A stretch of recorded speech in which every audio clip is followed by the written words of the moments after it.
This show sponsored by six Xavier, Jamalapuram వారి Ratnanjali. South ఇండియాలోనే అతి తక్కువ ధరకి రత్నాలు దొరికే ఏకైక షోరూమ్ సిక్స్ జేవియర్.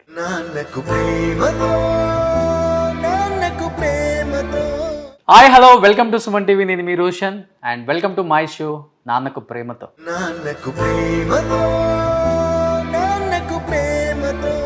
నిజంగా నాన్నకు ప్రేమతో షో స్టార్ట్ చేసినప్పుడు చాలామంది ఇన్స్పిరేషన్గా నిలిచారు నాకు కూడా. అండ్ నాకు ఇన్స్పిరేషన్గా నిలిచిన వాళ్ళల్లో ఒక నాన్న ఇప్పుడు నాతో పాటు ఈ షోలో పార్టిసిపేట్ చేయడానికి రెడీగా ఉన్నారు. Is none other than great actor, great writer, great director, great human being Tanikella బద్ని గారు with me an exclusive interview with Suman TV. అమ్మ 9 నెలలు మోస్తే నాన్న 25 ఏళ్ళు, రెండూ సమానమే అయినా నాన్న ఎందుకో వెనకబడ్డాడు. సో తనికెళ్ళ బద్ని గారు నమస్తే. నమస్తే రోషన్. తనికెళ్ళ బద్ని గారు ఇంతవరకు ఫ్యామిలీని ఎప్పుడు కూడా స్క్రీన్ మీదకి తీసుకురాలేదు. బట్ నా కోసం, సుమన్ టీవీ కోసం, ముఖ్యంగా నాన్నకు ప్రేమతో షో గురించి మీ ఇద్దరిని ఈరోజు కెమెరా ముందుకు తీసుకొచ్చారు. సో తనికెళ్ళ బద్ని గారు, నాన్న ఎందుకో వెనకబడ్డాడు. మీ డైలాగ్ విని విని విని విని చాలా మంది నాన్నలు కూడా నిజంగా మనం వెనకే పడి ఉన్నాం కదా, మనల్ని ఎవరు గుర్తించట్లేదు. పిల్లల ప్రేమను పొందడంలో తరతరాలుగా నాన్న ఎందుకో వెనకబడ్డాడు. కొడుకులు ఎక్కువ రియాక్ట్ అయ్యారు ఆల్ ఓవర్ గ్లోబ్. అది యాక్చువల్గా నాది కాదు, ఆ రచన ఏమో ప్రకాష్ నాయుడు అని ఒక అసిస్టెంట్ డైరెక్టర్ది. అది నేను ఒక నాన్న మీద ఒక పుస్తకం ఆవిష్కరణ జరుగుతోంది గుంటూరులో.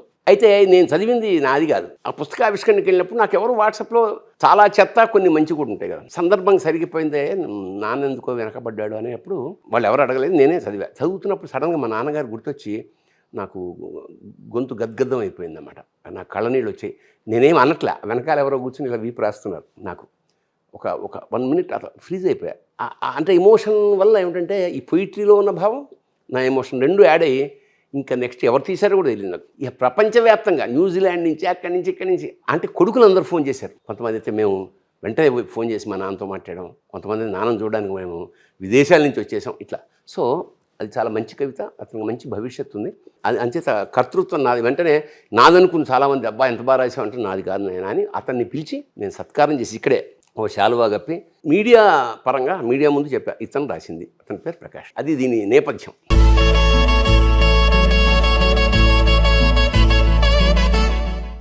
Super madam. మీ నేమ్ ఏంటి మేడం? సౌందర్య లహరి. ఓ, బయట ఇంటి పేరు సౌందర్య లహరి, అదేనా? నేను రాఘవేంద్ర గారి సినిమాలు ఎక్కువ చేశారు కదా. లేదు యాక్చువల్గా ఆదిశంకరాచార్య వారు సౌందర్య లహరి అని ఒక ఇది ఉందన్నమాట, కావ్య మంత్రశాస్త్రం మీద. అమ్మవారు సౌందర్య లహరి, అనంతమైన సౌందర్యాపు అలలు అమ్మవారు అని అట్లా రాశాడు. కడుపుతో ఉన్నప్పుడు మా ఆవిడ మేమిద్దరం సౌందర్య లహరి పారాయణ చేస్తుంటాం ఎక్కడ చెన్నైలో. ఫస్ట్ నేను 2 పేర్లు పెడదాం అనుకున్నా. ఒకటి దాక్షాయణి, రెండోది సౌందర్య లహరి. దాక్షాయణి అంటే దక్షుడి కూతురు అన్నమాట. అది పార్వతి. క్షయజ్ఞం భగ్నం చేయించడానికి ఆవిడ కారణభూతురాలైంది. మొన్న కొంపలు ఏమైనా ముంచుతుందో ఏమో ఆ పేరు తీసేసి పొయిటిక్గా ఉంటుంది కదా అని లహరి అని పెట్టాను. వీడి పేరుకు ఒక ప్రత్యేకత ఉంది, మహాతేజ. మా గురువు గారు సికింద్రాబాద్లో ఫస్ట్ టైం అయ్యప్పని పరిచయం చేసిన వాళ్ళలో ఒకడు. అయ్యప్ప సహస్రనామాల్లో మహాతేజ అని కూడా ఒక పేరు ఉంది. జనరల్గా అందరి దేవుళ్ళకి తేజస్సు ఉంటుంది. ఆయన శాలిగ్రామంలో కట్టుకున్న ఇంటికి మహాతేజ అని పెట్టుకున్నాడు ఆయన. సో వీడు పుట్టినప్పుడు మా గురువు గారు జీవితాంతం గుర్తుంచుకోవడానికి ఏం చేశానంటే, వీడికి బారసాల కన్నా ముందు ఒకసారి గురువుగారిని మా ఇంటికి పిలిచి వీడిని ఆయన ఒళ్ళో పడుకోబెట్టి, సార్ వీడి పేరు నేను మీకు చెప్తాను, మీరు అనండి. ఏమిటి అంటే, మన ఇంటి పేరే వీడి పేరు సార్, మహాతేజ. అంటే పాపం ఆయన కళనీళ్ళు పెట్టుకుని ఆనందంతో ముద్దు పెట్టి, అది దట్స్ హౌ వీడు మహాతేజ, ఈవిడ సౌందర్య. సో నాన్న వెనుక వెన్నెముక, ముందు దన్నుగా నిలిచిన సందర్భాలు చాలా ఉంటాయి. మీకు ఎస్పెషల్లీ నాన్న అంటే ఏమని చెప్తారు? చిన్నప్పటి నుంచి మాతో టైం ఎక్కువ స్పెండ్ చేయలేని సిచ్యువేషన్స్ ఉన్నాయి. ఎందుకంటే చాలా సినిమాలకి వాటికి ఎక్కడో వేరే కంట్రీ నుంచి కూడా వీడియో కాల్స్ లేకపోతే కాల్స్ చేసుకుంటూ మాట్లాడి చెప్తున్నా అన్నీ ఉన్నాయి. అండ్ నాకు పర్టికులర్గా ఒక ఎక్స్పీరియన్స్ ఏంటంటే, చిన్నప్పుడు 10th క్లాస్ ఏం కావాలరా అంటే నాకు ఒక కంప్యూటర్ కావాలి అని చెప్పా. సో 10th క్లాస్ మంచి ఫస్ట్ ర్యాంక్లో పాస్ అవ్వు, నేను కొనిస్తా అన్నారు. నాకేమో హిందీ రాదు. ట్విస్ట్ ఏంటంటే హిందీ నేను నిజంగా ఫెయిల్ అయ్యా. ఆ రోజు నేను నైట్ ఫుల్ చాలా బాధపడిపోయి ఫుల్ ఏడుస్తూనే ఉండా. తర్వాత అదే రోజు నైట్ మాట్లాడారు. నెక్స్ట్ డే మార్నింగ్ నాకు సిస్టమ్ ఉంది ఇంట్లో. నాకు అర్థం కాలే. సో అదేంటంటే నాకు ఒక బూస్ట్ లాగా ఇచ్చింది నిజంగా. సార్ సిస్టమ్ మీద ఉన్నా but still I completed my అది మళ్ళీ చదువుకొని పాస్ అయ్యా. సో అదేంటంటే ఒక మోరల్ బూస్ట్ అంటారు కదా, అట్లా చాలా సపోర్ట్ చేశారు. అంటే ఫెయిల్ అయినా తెచ్చిచ్చానని ఓకే, గ్రేట్ ఫాదర్. తర్వాత మళ్ళీ ఎప్పుడు ఫెయిల్ అవ్వలేదు. మళ్ళీ పాస్ అవుతారు కదా అని. సౌందర్య లహరి గారు అంటే అమ్మాయిలను ఒకలాగా పెంచుతారు, అబ్బాయిలను ఒకలాగా పెంచుతారు, అబ్బాయిలను ఒకలాంటి స్కూలు, అమ్మాయిలకు ఒకలాంటి స్కూలు. ఈ చూసే విధానంలో మీ ఇంట్లో ఆ డిఫరెన్స్ ఏమైనా కనిపించిందా? ఎక్కువ నన్ను ఇంకా చూస్తారు అలా అనుకుంటే. అలాంటి డిఫరెన్స్ ఎప్పుడూ లేదు. బట్ చిన్నప్పటి నుంచి నాన్న బాగా మిస్ అయ్యి ఉంటారు, ఎందుకంటే చాలా బిజీ యాక్టర్. ఈ టైంలో నాన్న నా పక్కన ఉంటే బాగుండు అని ఏడ్చిన సందర్భాలు ఉన్నాయా మీ లైఫ్లో? అలా ఏడ్చిన సందర్భాలు అయితే లేవు, ఎందుకంటే మాక్సిమం ఉండకపోయినా అన్నిటికీ అటెండ్ అయ్యేవారు. బర్త్డేస్ అయితే షూటింగ్ క్యాన్సిల్ చేసుకున్నా ఉండేవారు, అన్నీ అటెండ్ అయ్యారు. సో అలా ఎప్పుడు ఏడవలేదు. ఎప్పుడు ఉన్నంత టైం మాక్సిమం ఇంట్లో స్పెండ్ చేసేవారు. మాకెప్పుడు ఇలా లోటు టైప్ ఏం అనిపించలేదు. నాన్న అంటే చాలా ఇష్టం కదా. అవును, పెళ్ళి పుట్టింటి నుంచి మెట్టింటికి వెళ్ళేటప్పుడు బాధపడలేదా? అస్సలు బాధపడలేదు.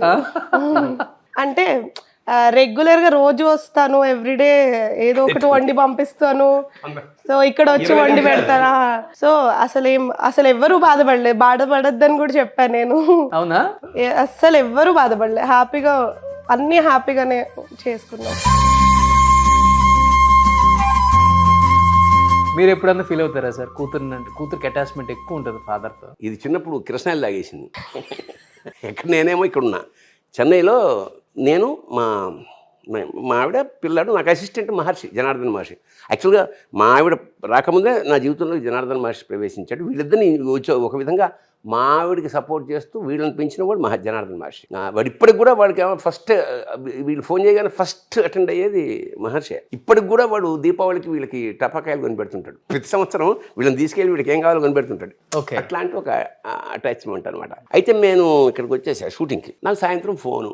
అప్పట్లో ఇవి లేవు కదా సెల్లు, వీళ్ళు ఏమిటంటే అట్లా కిరసనాలు తాగేసింది అని.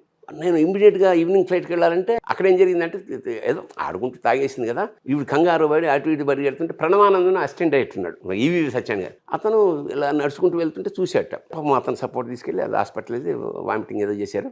ఎంతైనా నేను ఇక్కడ ఉన్నా కానీ నాకు టెన్షన్. ఏదో 2 ఏళ్ళ 3 ఏళ్ళు నాకు 2 years. అప్పుడు ఇక్కడి నుంచి వెళ్ళాలంటే evening flight. Kranthi Kumar director ఉన్నాడు కదా, ఆయన నా కంగారు చూసి, అంటే నాకు అంతకుముందు ఆయనతో పరిచయం బాగా, ఏంటి ఇలా కంగారు, అదే సార్ టికెట్ లేదంటే ఓపెన్ చేయనాటి. అప్పట్లో ఒకళ్ళ టికెట్ మీద ఒకళ్ళు వెళ్ళే ఫెసిలిటీ వెళ్ళొచ్చు అప్పుడు ఇప్పుడు లేదు. అప్పుడు అంటే పెద్ద పేరున్నా పెద్ద పట్టించుకునేవాడు కాదు. క్రాంతి కుమార్ గారు నాకు టికెట్ ఇచ్చేస్తే వెళ్ళి అప్పటికి వచ్చే, అంటే it's not very serious thing, but మనకు తెలియదు కదా కృష్ణాలు తాగితే ఏమవుతుంది, చిన్నపిల్ల 2 ఏళ్ల పిల్ల కదా, టెన్షన్ పడి ఆ వార్త అందినప్పటి నుంచి చూసే వరకు టెన్షన్ కదా.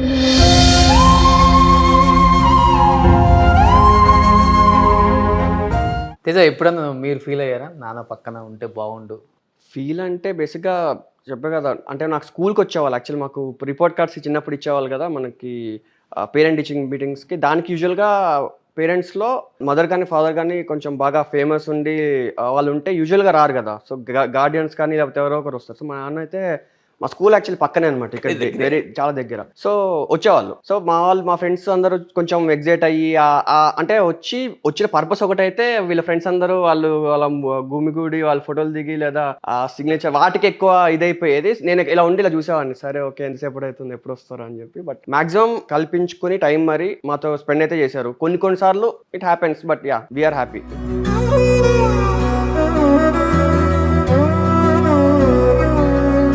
తేజ అండ్ సౌందర్య లహరి, నాన్న మీకోసం ఊహ తెలియనప్పటి నుంచి ఇప్పుడు వరకు చాలా సాక్రిఫైస్లు చేశారు. 2 స్టోరీలు వింటేనే నాకు అర్థమైపోయింది నాన్న మిమ్మల్ని ఎక్కడ పెట్టుకున్నారో ఇప్పటికి కూడా. అలా మీరు నాన్న కోసం చేసిన సాక్రిఫైస్ ఏమైనా ఉన్నాయా లైఫ్లో? నేను మేజర్గా చెప్పాలంటే, మేము ఫారెన్ వెళ్ళి అక్కడ ఉండలేదు. నాన్న వాళ్ళతోనే మా అబ్బాయి పుట్టిన తర్వాత వాడితో చాలా కనెక్ట్ అయిపోయారు, మీరు చూసుంటారు. సో అది నాకు చాలా గ్రేట్ ఎక్స్పీరియన్స్. వాళ్ళు ఎంజాయ్ చేస్తున్నప్పుడు నేను ఎప్పుడు ఫోటోలు తీస్తుంటాం, పోస్ట్ చేస్తుంటాం. సో అది నాకు చాలా బ్యూటిఫుల్ ఎక్స్పీరియన్స్ అనమాట. సో వీళ్ళతోనే ఉండడం.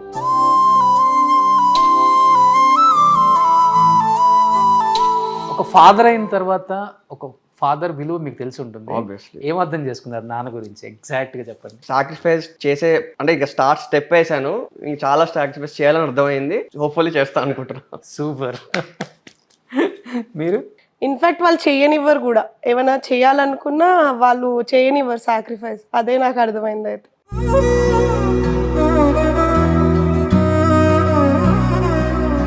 ఒక్కసారి మీ నోటితో నాన్న గురించి ఒక చిన్న పద్యం ఏం చెప్తారు? మా నాన్న గురించి చెప్పాలి ఫస్ట్.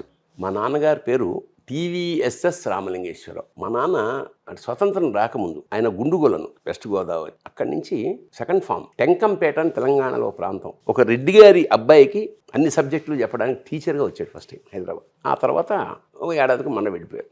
మళ్ళా వచ్చారు. ఒక బంధువు వాళ్ళ ఇంట్లో దిగినప్పుడు అతను ఇక్కడ రైల్వే ఆఫీస్లో ఉన్నప్పుడు క్యారేజ్ తీసుకెళ్ళి అతనికి క్యారేజ్ అది తీసుకెళ్ళాడు. అక్కడ ఆఫీసరు ఎవడే అంటే మా బంధువుల అబ్బాయి అంటే ఏం చేస్తున్నా అంటే ఏం లేదండి ఉద్యోగం కోసం వెతుకున్నాను. రైల్వేలో చేస్తాడేమో కనుక ఏమో చేస్తావంటే అప్లికేషన్ రాసిచ్చి అని సంతకం పెట్టేసి నెక్స్ట్ డే జాయిన్ అయిపోయాడు.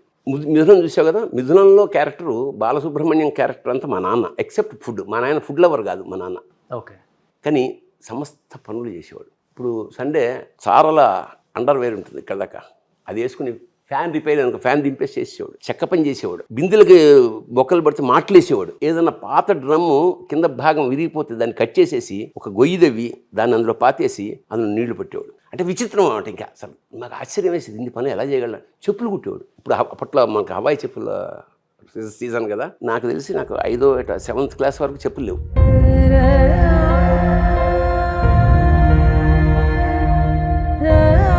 అట్లాగా ఇంత చెప్పులు కొనిపించాలి. బడ్జెట్ అయింది 750 రూపాయలు శాలరీ. మేము 7 అన్నాము. రోజు కూరలకు మాత్రం నన్ను తీసుకెళ్తుండేవాడు. మేము 2 రోజులకు ఒకసారి కూరలు బోండా మార్కెట్కి మోయడానికి ఆ బండ పనులన్నీ నాతో చేయించేవాడు మా నాన్న. నేను ప్లాన్ వేసి అక్కడ Bata shoe company Bata shop ఉందన్నమాట మోండా మార్కెట్ సికింద్రాబాద్లో. మర్నాడు కూరలు కొనుక్కుని 2 సీలు మోసుకొస్తూ చూశాను. ఆల్మోస్ట్ ఇంక దగ్గరకు వస్తుండగా ఒక కాలిన సిగరెట్ ఉంది అక్కడ దాన్ని కావాలని కాలేసి అమ్మా అంటే నా స్కిన్ పే ఏమిటంటే ఆ సిగరెట్ కాలగానే మా నాన్న అయ్యో కాలిపోతుందా అంటే వీడికి చెప్పులు అనమాట అక్కడ ఇక్కడ చూసేసి అరే బాటా ఇక్కడే ఉందే దా అని ఏం కావాలో కొనుక్కోరా అంటాడని నా స్క్రిప్ట్. అబ్బా అనగానే ఏంట్రా అన్నాడు. కాలిన మరి చూసుకోయేదవా అని చెల్లుని కొట్టాడు. అంటే మా నాన్న నాకు నేర్పింది ఐ లవ్ ఈవెన్ నౌ ఒక మధ్యతరగతిలో ఉండడం, మధ్యతరగతి వాళ్ళ బతకడం. సరే బికాజ్ వాళ్ళు మా నాన్న పరిస్థితుల్లో మేము లేము కదా. సో సహజంగా నెక్స్ట్ జనరేషన్ ఏమనుకుంటుందంటే మేము అప్పుడు కష్టాలు పడ్డాం మీరెందుకు పడాలని. అయితే ఏనాడు మా నాన్న కళ్ళ నీళ్ళు నేను చూడలే లైఫ్లో. మా నాన్న కళ్ళ నీళ్ళు పెట్టుకోవడం నేను ఎప్పుడు చూడలే. ఎన్ని కష్టాలో చూశాను, బట్ కళ్ళ నీళ్ళు మాత్రం ఎప్పుడు పెట్టుకోలేదు.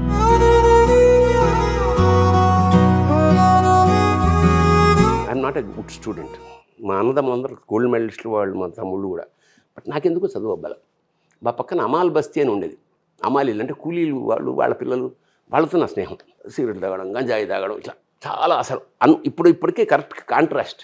రోడ్ల మీద తిరగడం, ఇళ్ళలోంచి పేపర్లు ఎదిగిపోయి అమ్మేయడం, ఊహించనంత బ్యాడ్ క్వాలిటీస్. మా నాన్న నన్ను ఎక్కువ కొడుతుండేవాడు. అంటే ఊహించారు. సినిమాల్లో నవల్లో చదివేది. ఒకసారి ఏమైందంటే అప్పుడు రైల్వే ఇలా ఉంటాయి కదా, గడియలు ఉండేవి, ఇలా చెక్క గడియలకు ఒక స్క్రూ ఉంటుంది. మేము సినిమాకి వెళ్ళి సెకండ్ షో వచ్చినప్పుడు ఆ మెల్లిగా స్క్రూ ఇలా తిప్పితే ఆ గడియ కింద పడుతుంది. కింద పడినప్పుడు కింద ఫుట్ మ్యాట్ ఉంటుంది కదా, అప్పుడు గోని తట్టు పెట్టేవాడు కింద. దాన్ని ఇలా పెట్టేసి మేము వెళ్ళిపోయాడు. సినిమా చూసి వచ్చి ఇలా మా నాన్న ఫస్ట్ రూమ్లోనే పడుకునేవాడు. 3 రూమ్ బెడ్రూమే కాదు, రైల్వే క్వార్టర్స్ అవి. ఇలా తీస్తున్నా మెల్లిగా ఫట్ మంత్స్ అప్పుడు వచ్చింది. ఎందుకంటే కింద ఎవరో లాగేశారు, ఏదో పని మీద నీళ్లు పడితే చూడడానికి తీసేశారు. ఈ సౌండ్ అయింది. మా చచ్చాను దానికి తలుపులు ఓపెన్ చేస్తే మా నాన్న ఊరికే అలా రిజిస్టర్ చేసుకుని పడుకున్నాడు. నెక్స్ట్ డే చెట్టు కట్టేసుకుంటాడు. అంటే ఎంత గొప్ప తండ్రి అయినా కానీ ఏదో ఒక టైంలో బాధతో కావచ్చు, కోపంతో కావచ్చు, అది నా కడుపుని చెడబుట్టావు అనే వాడు ప్రతి తండ్రి వాడతారు. అదే అలా మీ లైఫ్ లో ఇంతకనే ఉంది. చెత్త కొట్టేసి మా కాలనీ వాళ్ళందరూ ఇలా చూస్తున్నారు అనమాట. మా కాలనీ వాళ్ళ పిల్లలు కూడా మా నాన్నంటే భయం. అంటే ఇవన్నీ తర్వాత నేను రియలైజ్ అయ్యంటే అసహనం. మా నాన్న నుంచి జేబులోంచి డబ్బులు కొట్టేస్తున్నాడు నేను ఒకనే. ఓకే, అప్పటికేముంది 40 పైసలు సినిమా. మా నాన్న లల్చి వేసుకుని దానికి హ్యాంగర్కి వేసేసి వెళ్ళిపోయాడు కుక్కానికి. నా చొక్కా తీసినట్టు తీసి మా నాన్న చొక్కా కూడా తీసి కింద పడేసేవాళ్ళు. కింద నుంచి పైకి వెళ్ళే లోపల నా చెయ్యి అందులోంచి వెళ్ళి ఆ ₹1 కొట్టేయాలి.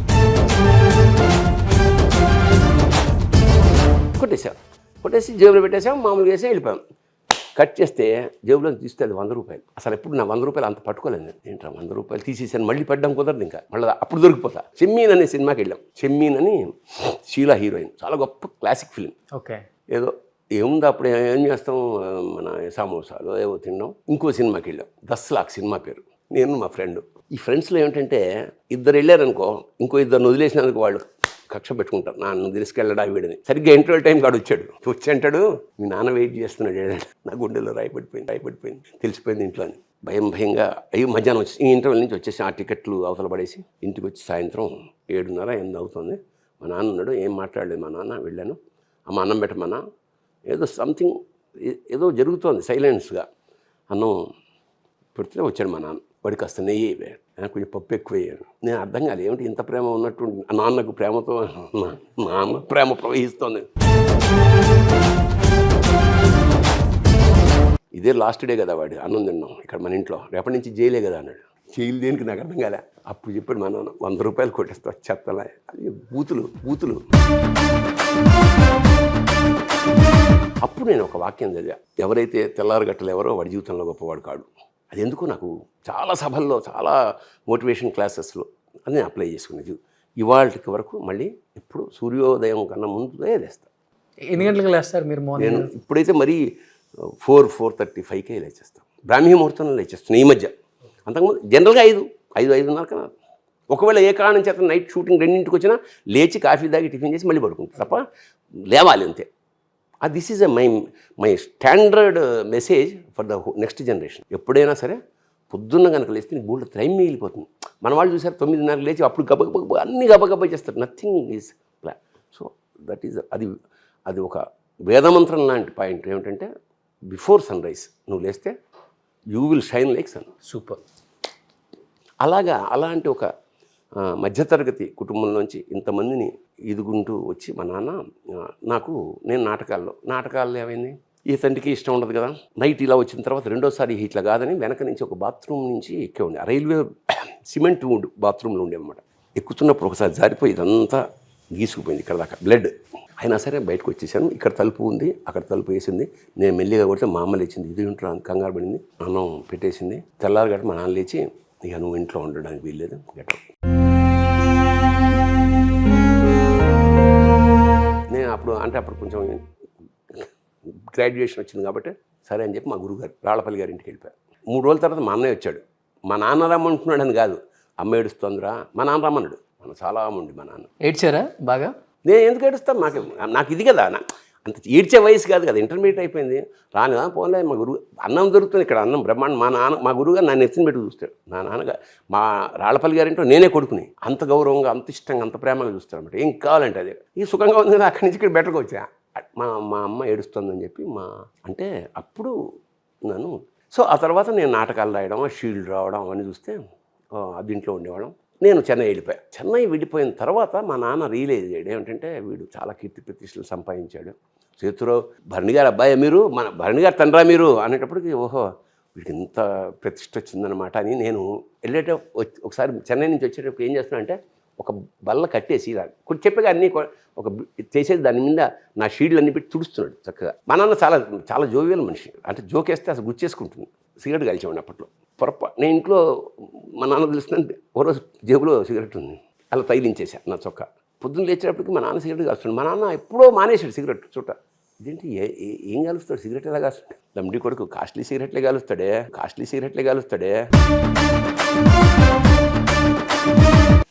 అట్లా అయిపోయిన నాన్న తర్వాత రిటైర్ అయిపోవడం, అక్కడి నుంచి ఇక్కడికి వచ్చేయడం. ఈ ఇల్లు అంటే ఈ వాస్ ఇయర్ ఫర్ ఆల్మోస్ట్ ఆయన వెళ్ళిపోయే వరకు కింద పోర్షన్ అంతా మా అమ్మ, మా నాన్న, నా భార్య, మా మామ, అత్త, మా అత్తగారు ఇంకా ఉన్నారు, ఇక్కడ ఉండేవాడు. So he enjoyed my glory.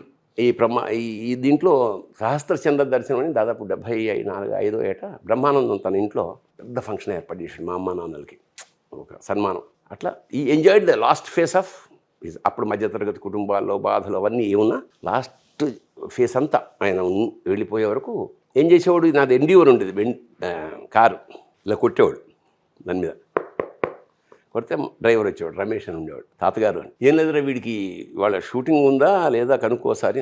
ఎందుకు అంటే నేను క్షవరం చేయించుకోవడానికి, గడ్డం గీసుకోవడానికి సికింద్రాబాద్ వెళ్ళాలి. నా దగ్గరికి వచ్చి చెప్పేవాడు రమేష్, తాతగారు ఇలా గడ్డం గీసుకోవడానికి పెడతాను. వెళ్ళని నేను కంపెనీకి ఫోన్ చేసి కారు తెప్పించుకునేవాడు. ఈయన ఉద్దేశం ఏంటంటే అక్కడెక్కడో సీతాఫల్ మన సికింద్రాబాద్ దగ్గర ఒక పర్మనెంట్ మంగలి బార్బర్ ఉండేవాడు, అది గీసేవాడు 10 రూపాయలకి. ఇక్కడ చేయించుకుంటే 50-100 అడుగుతున్నారు అప్పుడు. అందుకని అంత దూరం. ఆయన ఉద్దేశం ఇది మన బండి కదా ఫ్రీ అని, ఇలా పెట్రోల్ పోయాలన్న స్పృహ ఆయనకు లేదు. సో ఫస్ట్ నుంచి ఒకటే కారు ఉంటుంది ఇంట్లో? అది ఒకటే కారుగా అప్పుడు రెండేవారు, నేను అక్కడికి వెళ్ళేవాడు. తర్వాత ఇప్పుడు వీళ్ళిద్దరు చెరొకటి కొనుక్కున్నారు, అది వేరే విషయం. అట్లా ఉండేది, మామాయకత్వం కూడా ఉండేది పాపం ఆయనకి. సో ఇప్పుడు ఎప్పుడైనా సడన్గా 1000 రూపాయలు తీసి మా నాన్న జేబులు ఎందుకున్నా నాకు అనేవాడు, చిన్నప్పుడు కొట్టేసిన దానికి వడ్డీ అయ్యా బాబు అని. అలాగే మధ్యతరగతి వాడు కదా, ఈ లాల్చీలు కొంచెం చిన్న చిన్న చిరుగులున్నా కూడా వేసుకునేవాడు. అది చూస్తే భయపడేవాడు, ఎందుకంటే ఆ చెరువులో చేయి పెట్టి చింపేసేవాడిని నేను ఒంటి మీదే. అప్పుడంటే మనకి అడ్జస్ట్, ఇప్పుడు అక్కర్లేదు కదా ఆయన ఎందుకు అని. సో అలాగా చివరి దశలో హీ ఎంజాయ్డ్. సక్సెస్ అంతా చూసి చాలా గ్రేటెస్ట్ విషయం ఏంటంటే, ఓ రోజు చూస్తున్నా ఏదో రాస్తున్నాడు, డైరీ రాయడం అలవాటు. ఇంత పెద్దగా ఎందుకు రాస్తాడు డైరీ అనుకున్నా. కూర్చుంటే మెల్లిగా వచ్చి ఆ పుస్తకం నాకు ఇచ్చాడనమాట. నేను నాటకం రాస్తున్నాను రా, చూడు ఒకసారి ఎలా ఉందో అని. ఏ నాటకం రాసినందుకు నన్ను ఇంట్లోంచి వెళ్ళగొట్టాడో, ఆయన నాటకం రాసి ఎలా ఉందో చూడన్న, చండాలంగా ఉంది. ఆ విషయం చెప్పకుండా చూస్తానులే అని దాచేసాను. తేజ, నీకేమైనా వచ్చాయి నాన్న క్వాలిటీస్? బ్లడ్ కదా సేమ్, జబ్బులు కొట్టేయటం నాన్నవి. అవి చిన్న చిన్నవి ఉంటాయి కానీ అవి ఎట్లా చెప్తాము అని చెప్పలేము కానీ. ఓకే. బట్ నాకైతే script wise direction wise interest వచ్చింది. So I'm currently doing that. Hopefully. అంటే ముందు రెడ్డి ల్యాబ్స్లో పని చేసేవాడు. ఇంటర్మీడియట్ అవ్వగానే చెప్పా, గుండు సుదర్శనం అని ఆర్టిస్ట్ ఉన్నాడు కదా ఆయన, అది ఒరే నువ్వు సినిమా ఇండస్ట్రీ ఇంట్రెస్ట్ అయితే చెప్పు, నేను డైరెక్షన్లో చేస్తావా లేదా అని. అప్పుడు నేను చేయను, నేను సైంటిస్ట్ని అవుతాను అన్నాడు. అందుకని అప్పటి నుంచి సైన్స్ పుస్తకాలు తెచ్చిస్తుండేవాడు.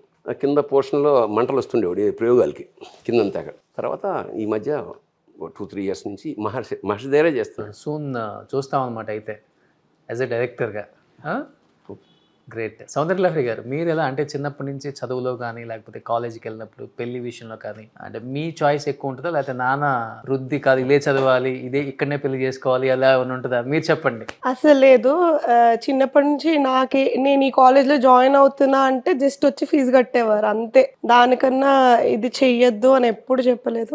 ఏదైనా నా చాయిసే. మాక్సిమం నేను అన్ని నచ్చినట్టే ఇప్పటికీ అంతే. చిన్నప్పటి నుంచి నేకైతే గుర్తులేదు ఎప్పుడు ఫోర్స్ దేనికి చేయలేదు. సో మీ ఇద్దరు సక్సెస్ లో కీ రోల్ అంటే నానే. 100%. వితౌట్ నాన్న అసలుకి మీరు నాకు తెలిసి ఎప్పుడు ఏ విషయంలో కూడా ఏలు కూడా పెట్టుంటారు. లేదు. ఇప్పుడు పిల్లల చాయిస్లు ఎక్కువ ఉన్నాయి కదా సార్. నెక్స్ట్ జనరేషన్ అంతే కదా. అందుకనే నేను ఒక కొటేషన్ అది ఒకటి ఉంది, మా జనరేషన్ మేము తల్లిదండ్రులకు భయపడ్డాం, పిల్లలు కూడా భయపడుతున్నాం. ఓకే. ఎందుకంటే వీళ్ళకి ఒక బండి కొన్నా, వీళ్ళు బర్త్డే నాకు అది ఏంట్రా అది బండి పల్సర్లో హయ్యెస్ట్ కావాలంటే 190 ఎంత 220 ఏదో కావాలన్నాడు.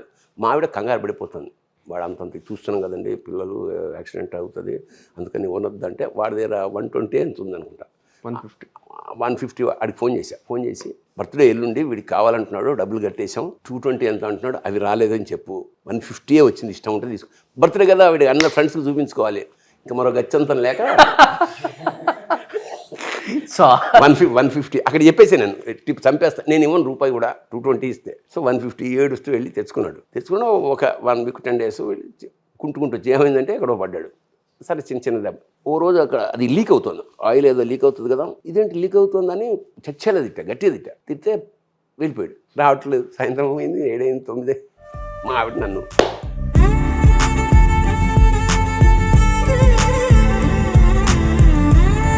ఎందుకు తిట్టారు, వాడి బండి వాడి ఇష్టం, అదే ఇదే అన్యాయంగా ఉంది, వాడికి పాడైపోతుందని నేను తిడితే వాడు ఇప్పుడు వెళ్ళిపోతే ఎట్లా, ఇక కాడి నుంచి నాకు ఆ నంబర్ ఫోన్ చేయండి, వీడిని పట్టుకోండి, ఆ భాష ఉన్నాడు, ఇంతమంది. ఫైనల్గా వీడేమిటంటే ఇక మొత్తానికి 11 గంటలకి ఐమాక్స్ దగ్గర ఐస్ క్రీమ్ తింటున్నాడు. ఇక్కడ టెన్షన్ అంతా మాది. మీ చాలా వచ్చాయి బాబుకి. ఎప్పుడన్నా నాన్నకి చెప్పాలనిపించిందా, నాన్న నేను కూడా సపరేట్గా ఉంటాను, ఒక ఫ్లాట్ తీసుకొని? నేనే చేస్తా. యాక్చువల్లీ ఉన్నాం నేను చాలా స్ట్రిక్ట్గా పెళ్ళి అయిన తర్వాత ఇంటికి రావద్దని చెప్పేసా. చిత్రపూర్లో ఇంట్లో ఇచ్చా, రావద్దన్నా. వాడు వాళ్ళ అమ్మదారు ఫీల్ అయ్యాడు, అదేంటి వెళ్ళిపోమన్నాడు. లేదు ఇప్పుడు వెళ్ళిపోతేనే కరెక్ట్, తర్వాత పోయి ఆడ తర్వాత వాళ్ళు వచ్చేసారు ఉండలేక, ఉండలేక వచ్చేసారు. 1 year ఉన్నాం అంతే. ఇక పిల్లాడు గడుతున్నప్పుడు వచ్చేసింది మాకు వాళ్ళు ఇక్కడ, అది ఇచ్చేసి ఇప్పుడు they are with me only. So ఎప్పుడన్నా మీ వైఫ్ ఉన్నప్పుడు నాన్న మాటకి ఓకే చెప్తావా? ఆబ్వియస్లీ. అసలు తను కూడా చాలా మా ఇంట్లో కలిసిపోయింది, బాగా కలిసిపోయింది. యాక్చువల్లీ అల్లుడు ఎలా ఉంటారు? చాలా ఫ్రెండ్లీగా ఇక్కడే ఉండదు. ఇప్పుడు మా కాలక్షేపం కేవలం హోల్ ఫ్యామిలీ కాన్సన్ట్రేట్ అని మా మనవడు వీడి కొడుకు ఓకే. సర్వజ్ఞ వాడి మీద. నాకు అంతకుముందు నేను ఎక్కడన్నా ఖాళీ ఉంటే ఆఫీస్కి వెళ్ళడం, ఎక్కడికో వెళ్ళడం, ఏదో ఫ్రెండ్స్ అసలు టోటల్గా బంద్ వాడు పుట్టినప్పటి నుంచి. షూటింగ్ లేదంటే ఇక్కడ ఇంట్లోనే ఉంటా, వాడితోటే ఉంటా.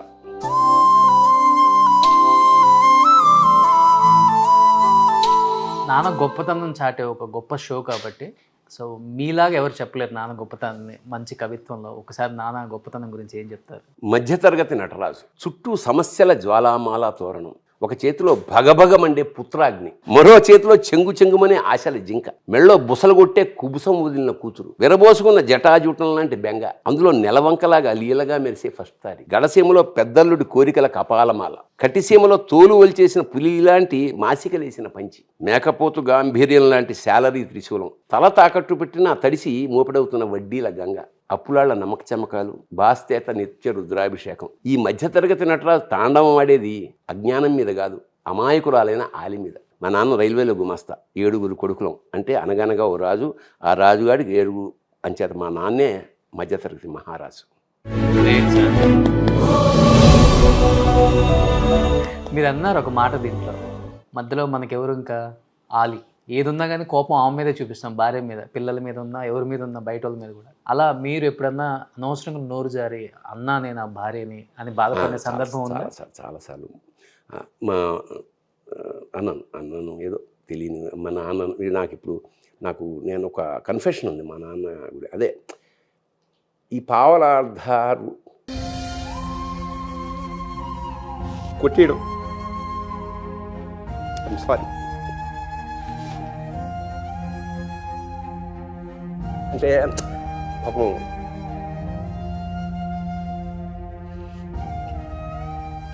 అంటే ఆ పరిస్థితులు నాకు తెలియదు కదా. అది అప్పుడు పాపం ఆయన ఎంత బాధపడుతూ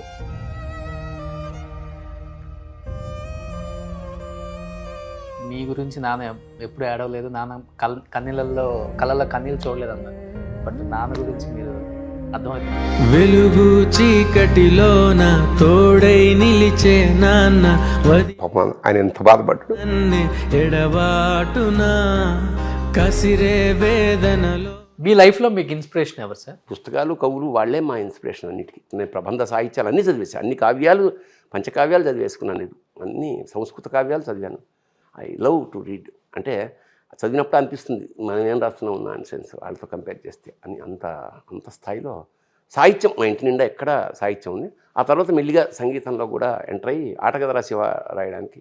అందులో తమాషా ఏమిటంటే యాక్చువల్గా నాకు సంగీతం రాదు. గరిమెళ్ళ నరసింహారావు గారిని ఎస్ జానకి గారి బావగారు ఉండేవారు. నాకు ఇష్టం సంగీతం నేర్చుకోవాలని. ఆయన దగ్గరికి వెళ్ళి మృదంగం నేర్చుకున్న కొన్నాళ్ళు. బాగానే వస్తుంది. రైల్వే క్వార్టర్స్కి వచ్చి తడదడ డోర్లు అవన్నీ కొట్టేస్తుండేవాడిని. కొడితే మా అమ్మ ఇదేంట్రా మొత్తం ఇల్లు కూలగొడతాం ఏంటంటే మృదంగం అనేవాడిని. ఆయన రోజు గరిమెళ్ళ నరసింహారావు గారు ఏముందయా మృదంగం అంటే జస్ట్ లైక్ మ్యాథమెటిక్స్ అన్నాడు. నాకు మ్యాథమెటిక్స్ భయం, అది మృదంగం వదిలేశా. మళ్ళీ లెక్కలు నేర్చుకోవాల్సి వస్తుందేమో అని. ఆ తర్వాత కొన్నాళ్ళు బ్రహ్మానందం గారు అని ఒక వైలినిస్ట్ ఉండేవాడు, చాలా ప్రముఖ. ఆయన దగ్గర కొన్నాళ్ళు వైలిన్ నేర్చుకున్నాం, అది మానేశా. ఇంకా అయిపోయింది. వీడు పుట్టారు. నాకు సంగీతం నేను కలగా నేర్చుకోలేకపోయినా వీళ్ళకి నేర్పుదామని రమణమూర్తి వీణాపాణి గారిని మా ఇంటికి వచ్చి నాకు ఏదైనా సినిమాలో అవకాశం సార్ అంటే, ఓ పని చేయండి సార్ మా పిల్లలకి సంగీతం నేర్పండి అన్న. నాకు నేర్పడం రాదని నాకు వచ్చు అంటే, మీకు వచ్చినప్పుడు అదే నేర్పండి అన్న. సరే ఇంకా అది ప్రహసనం మొదలైంది. ఆయన 6ంటికి వచ్చేవాడు, వీళ్ళని లేపేది వాళ్ళమ్మ. లేపి వీళ్ళు మొహం కడుక్కుని పాలు దాకా వచ్చేటప్పుడు 7 అయ్యేది. రోజు 6ంటికి వచ్చి కూర్చున్నాడు ఆయన. ఈ పాపం చాలా హర్ట్ అవుతాడు, ఇది కరెక్ట్ కాదని చెప్పి ఒక నెల రోజులు చూసి నేను నేర్చుకోవడం మొదలు వాళ్ళు వచ్చే లోపల. ఓకే, వీళ్ళకి రాలేదు కానీ నాకు వచ్చింది. వెనకడికి ఒక జోక్ ఉంది. సంగీతం కోసం ఇక్కడ దాకా నీళ్ళల్లో నిలబడి సరి అంటుంటే సంగీతం రాలేదు కానీ ఈత వచ్చింది నీళ్ళల్లో. అట్లాగే వీళ్ళిద్దరికి పరిచయం ఉంది అంతే. వీడు చాలా బాగా వాయించేవాడు వీడు. ఇక మా అమ్మాయి పాడితే నాన్న కోసం ఒక పాట పాడతారా? ఇది పాడితే వద్దులేని ఆయన అన్నాడు. ఎడిటింగ్ లో తీసేస్తారు మీరే. ఏం తీసేమో ఆయనే అన్నాడు, ఎడిటింగ్ లో ఎందుకైనా మంచిది ఇంకా వద్దు. ఎంత కష్టం వచ్చినా కానీ నా కడుపును పుట్టిన బిడ్డలు నా ఇష్టంగా ఎంత కష్టాన్నైనా భరించాలని వచ్చిన ప్రతి కష్టాన్ని కూడా మన కోసం చాలా సాక్రిఫైస్ చేసినప్పటికీ కొన్ని బయటికి కూడా చెప్పుకోలేడు నాన్న. అమ్మ చెప్పుకోగలరు తొందరగా బయటికి. అమ్మ ఏది ఉంచుకోదు లోపల, దాగదంటారు అమ్మకి. నాన్నకి అన్నీ దాగే ఉంటాయి, ఎందుకంటే వాళ్ళు నా ప్రపంచం, వాళ్ళని అలా చూడాలనుకుని ఎన్నో డ్రీమ్స్ ఉంటాయి కాబట్టి. అలాంటి నాన్న గురించి ఏం చెప్తారు లాస్ట్గా మీరు? మాకైతే నాన్న ది బెస్ట్, అమ్మ కూడా అలానే, ఇద్దరు ఈక్వల్గా. వాళ్ళు గొడవ పడ్డం ఇంతవరకు మేము ఎప్పుడు చూడలేదు మా లైఫ్లో. అంటే అంత బెస్ట్ వాళ్ళు, మాకు ఎప్పుడు అలా కనిపించలేదు. వాళ్ళు నిజంగా ఏదైనా మాట్లాడుకున్న లోపల తప్ప లైఫ్లో ఎప్పుడు చూడలేదు. సో మమ్మల్ని ఎప్పుడు హ్యాపీగానే ఉంచారు, ఎప్పుడు మాకే ఎక్కువ ఇచ్చారు. నాన్న ఇంకా ఎప్పుడైనా షర్ట్స్ ఏదో ఒకటి వేసేసుకుని వెళ్ళిపోతూ ఉంటారు. నేను ఇంకా తిడతా, ఏంటి ఇలా వేసుకుంటారు మీరు, మంచి వేసుకోండి, మీరు ఇలా అంటే. ఫేస్ వాల్యూ నాకు బట్టలు కాదు, అయినా మీ నాన్న తనిఖీల వారిని, మా నాన్న రైల్వే ఎంప్లాయీ అంటారు.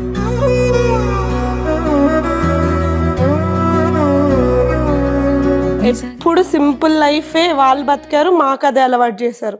సో దానికి వీఆర్ వెరీ థ్యాంక్ఫుల్. ఎందుకంటే మేము ఆ సింపుల్ లైఫ్ అలవాటు అవ్వడం వల్ల మేము హ్యాపీగా ఉన్నాం. బికాజ్ మాకు ఆ లగ్జరీస్ అవి ఉన్నా కూడా వీ కెన్ ఎంజాయ్ దట్, మామూలుగా కూడా ఎంజాయ్ చేయగలుగుతాం. సో అది ది బెస్ట్. మేము అంటే we are very happy and very proud నాన్న మాకు దొరకడం. గ్రేట్. తేజ మీరు?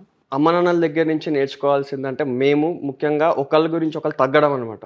సో ఎందుకంటే ఆబ్వియస్లీ ఇద్దరికి డిఫరెన్సెస్ ఉంటాయి, చిన్న చిన్నవి ఉంటాయి, అందరి లైఫ్లో ఉంటాయి. సో కాకపోతే ఆపోజిట్ వాళ్ళు అంటే బాధకు పడకుండా మనం దాన్ని మనకి నచ్చినట్టు ఎలా చేసుకోవాలనేది వీళ్ళని చూసి చాలా నేర్చుకోవచ్చు. మా అమ్మకి కొన్ని నచ్చవు, మా నాన్నకి కొన్ని నచ్చవు. సో కాకపోతే ఏంటంటే చేసినవి చేస్తారు, బట్ వాళ్ళకి ఇష్టంగా చేస్తారు. సో అది నాకు చాలా మంచి పాయింట్ అనిపిస్తుంది. సో అది నేను బాగా నేర్చుకున్నాను మా నాన్న దగ్గర నుంచి. సార్ చాలామంది యాక్టర్స్, లాస్ట్గా మిమ్మల్ని అడుగుతున్నాను, లైక్ మీరు వర్క్ చేసిన వాళ్ళు గిరిబాబు గారు కావచ్చు, రఘుబాబు గారు కావచ్చు, బ్రహ్మానందం గారు, ఆలీ గారు, ఎల్బీ గారు, ఎంఎస్ గారు, ధర్మవరపు గారు, ఆహుతి గారు, ఎందుకంటే మీరంతా ఒకనొక టైంలో దున్నేశారు, విలువలు తెలిసిన వాళ్ళు ముఖ్యంగా. బట్ ముఖ్యంగా మీకు ఇంకా ఎక్కువ పుస్తక రచయిత, ఇన్ని చదువుతారు, ఎక్కువ వ్యాసాలు, పద్యాలు, జీవితం ఏంటో చెప్పిన వాళ్ళు కాబట్టి ఏమన్నా మీ దగ్గర నుంచి నేర్చుకుంటారా? ఫ్యామిలీతో ఎలా ఉండాలి, పిల్లల్ని ఎలా ఉంచాలి, ఇవన్నీ? లేదు, ఎందుకంటే అసలు అలాంటి పర్సనల్ జోన్కి మేము ఎప్పుడు వెళ్ళేవాళ్ళం కాదు. నేను ఒక్కసారి మాత్రం బ్రహ్మానందం కూడా బాగా కష్టాల నుంచి వచ్చినవాడు. బాగా కష్టాలంటే అసలు మాకన్నా లోయర్ మిడిల్ క్లాస్ పాపం.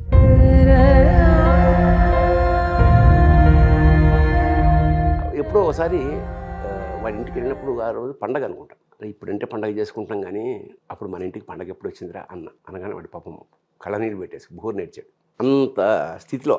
సో అలా షేర్ చేసుకోవడం తప్ప చూసి నేర్చుకోవాల్సినంత. మన ప్రొఫెషనల్స్గా ఉన్నప్పుడు పర్సనల్ ఏరియాని అసలు ఎవరికి టచ్ చేయండి. అందుకని ఇంత చూశారు కాబట్టి వాట్ ఈజ్ లైఫ్ అంటే ఏమర్థమైంది మీకు? It's an opportunity, you can enjoy every moment of life. Great sir.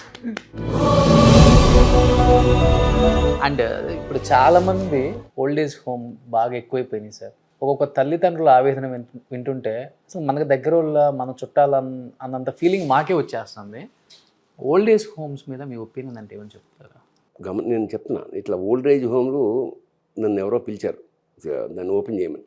నా దురదృష్టం కాకపోతే ఓల్డ్ ఏజ్ హోమ్ మనం ఓపెన్ చేయడం ఏంటి, కుక్కలు నక్కలు అవి వాళ్ళ పిల్లల్ని, వాళ్ళ తల్లుల్ని ఓల్డ్ ఏజ్ హోమ్లో పెట్టవు.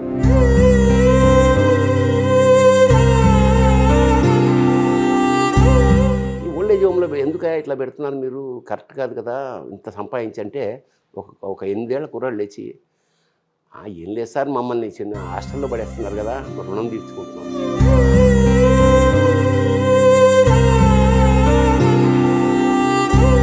మాకు తినాలనిపిస్తుంది ఓ బజ్జీ, ఏదో పతంగ ఎగరాలనిపిస్తుంది, అది కుదరదు కదా సార్, హాస్టల్ కదా. సో మేము చిన్నప్పుడు అంతా అలా డిటాచ్మెంట్గా ఏడుస్తూ తల్లి ఎప్పుడో పండగకి వెళ్ళి, మాకు వాళ్ళు ఏదో రెస్పాన్సిబిలిటీ ఏముంటుంది సార్, మాకు ఏం attachment.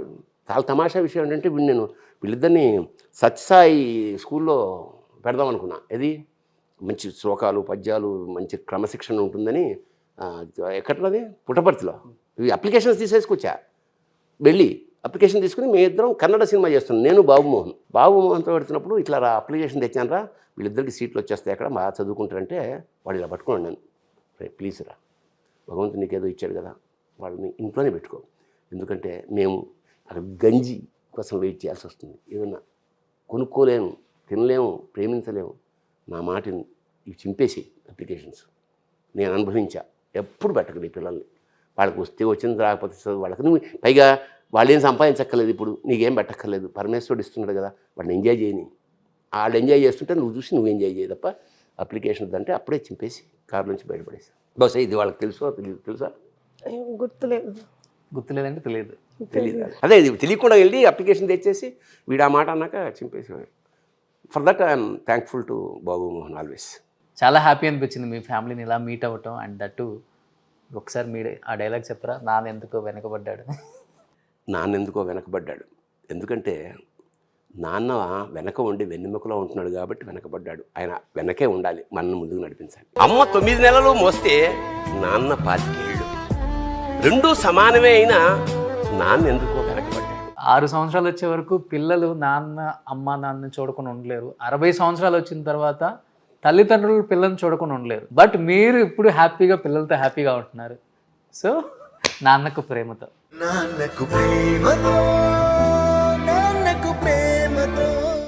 Thank you so much sir. And so మీరు ఇప్పటికి కూడా చాలా అందంగా ఉన్నారు కాబట్టి సో ప్రిజ్మాస్ కాస్మెటిక్స్ ఇప్పుడు ఇది వచ్చేసరికి ట్రెండింగ్ సార్ కాస్మెటిక్స్ మార్కెట్లో కూడా. సో ఇవన్నీ మీరు అన్నీ వాడేసి ఇంకా తెల్లగారండి, ఇంకా మంచి మంచి క్యారెక్టర్స్ చేయండి. So thank you so much once again. Thank you. God bless you. Thank you sir. Thank you Teja. And thank you ma'am. Thank you so much.